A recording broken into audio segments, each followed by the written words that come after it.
প্রিয় শিক্ষার্থী বন্ধুরা, আজকে আমরা শিখব সংযুক্ত বানান। যে বানানগুলো আসলে আমাদের বিভিন্ন চাকরি পরীক্ষায় এসে থাকে, কিন্তু আমরা অনেকেই ভুল করে থাকি। এই বানানগুলো বিভিন্ন চাকরি পরীক্ষায় এই প্রশ্নগুলো এসেছে।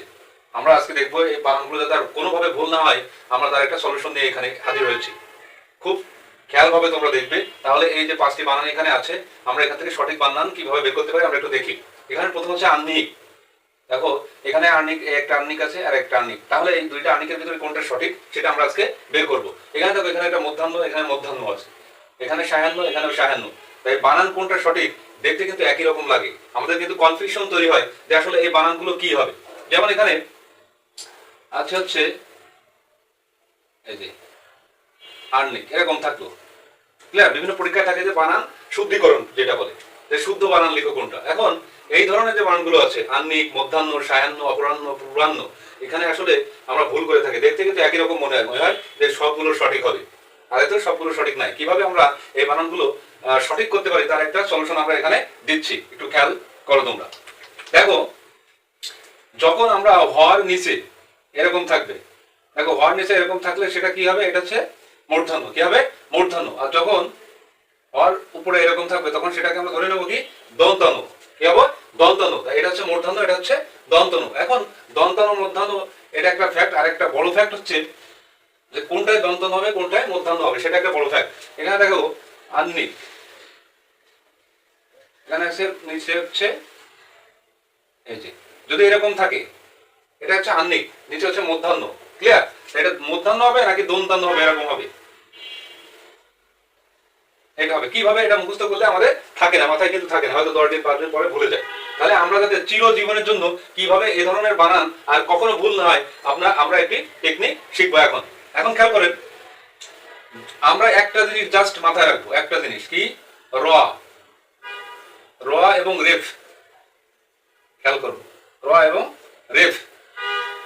র এবং রেফের পরে সবসময় মূর্ধন্য হবে, এটা খুবই গুরুত্বপূর্ণ।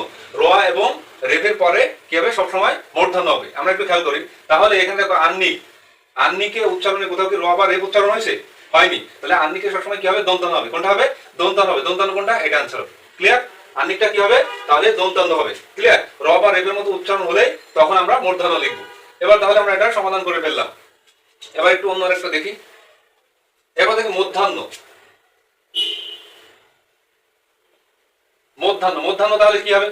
এখানে দন্তান্ন হবে না মূর্ধন্য হবে? কোনটা হবে? এখানে র বা রেফ নেই, তাহলে কি হবে? র বা রেফ যদি না থাকে তাহলে সেটা দন্তান্ন হবে। দন্তান্ন হলে এরকম আমরা শিখছিলাম। ক্লিয়ার? এই যে হর নিচে এটা থাকলে হবে মূর্ধন্য, আর হর উপরে এটা থাকলে কি হবে? দন্তান্ন। ক্লিয়ার? কি আমরা আবার দেখি, হর নিচে, এই যে হর নিচে যদি এটা থাকে সেটা হবে মূর্ধন্য। মূর্ধন্য কি হবে? এটাকে মূর্ধন্য বলা হয়। আর হর উপরে যদি এটা থাকে তাহলে সেটা দন্তান্ন। ক্লিয়ার? তাহলে মূর্ধন্য বানান কোনটা কারেক্ট হবে? মধ্যাহ্ন যেহেতু র বা রেফের মতো কোথাও উচ্চারণ নেই, সেক্ষেত্রে আমাদের দন্তান্ন হবে। কি হবে? এটা আনসার। এরপর আর একটু দেখি। এরপরে কি আছে? সায়াহ্ন। সায়াহ্ন বিশেষ করে 5টা বানানের জন্য, বিশেষ করে 5টা বানান বারবার আসে এবং কনফিউশন হয়। এজন্য আমরা এই 5টা বানানের ক্ষেত্রে র এবং রেফ যদি থাকে তারপরে মধ্যাহ্ন হবে, র বা রেফের মতো উচ্চারণ না হলে দন্তান্ন হবে। তাহলে এটা কি হবে? দন্তান্ন। ক্লিয়ার? সায়াহ্ন বানানটা এটা কারেক্ট, কিন্তু দেখতে মনে হবে এটাও কারেক্ট, তাই না? দেখতে মনে হবে এটাও কারেক্ট, কিন্তু এটা কারেক্ট হবে না।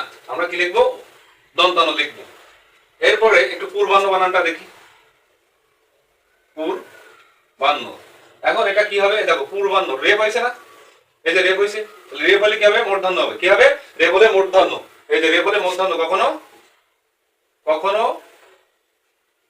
এটা হবে না। ক্লিয়ার? কখনো এটা হবে না, এটা আনসার হবে। কি হবে? পূর্বাহ্ন। যেহেতু রেফের মতো উচ্চারণ হয়েছে এজন্য কি হবে? এইটা হবে। হর নিচে এই যে মধ্যাহ্ন হবে। ক্লিয়ার? আর জন্য কখনো ভুল না হয় আমরা এখান থেকে শিখি।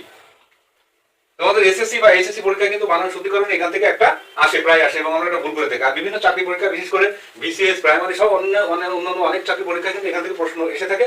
আমাদের অনেক কনফিউশন হয়ে যায় যে আমরা কোনটা লিখে কোনটা অ্যান্সার করবো এরকম। তাহলে আমরা যদি এটা খেয়াল রাখি, র এবং রেফের পরে কি হবে?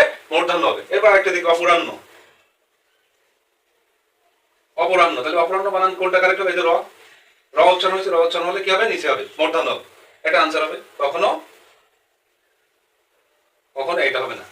আশা করি আজ থেকে আর কখনো অপরাহ্ন, মধ্যাহ্ন, পূর্বাহ্ন, সায়াহ্ন, আহ্নিক আর কখনো ভুল হবে না। আশা করি এ ধরনের যত প্রশ্ন আসুক না কেন আমরা সহজভাবে আনসার করতে পারবো। এই ধরনের ভিডিও পেতে ফলো এবং লাইক দিয়ে আমাদের সাথে থাকুন। ধন্যবাদ।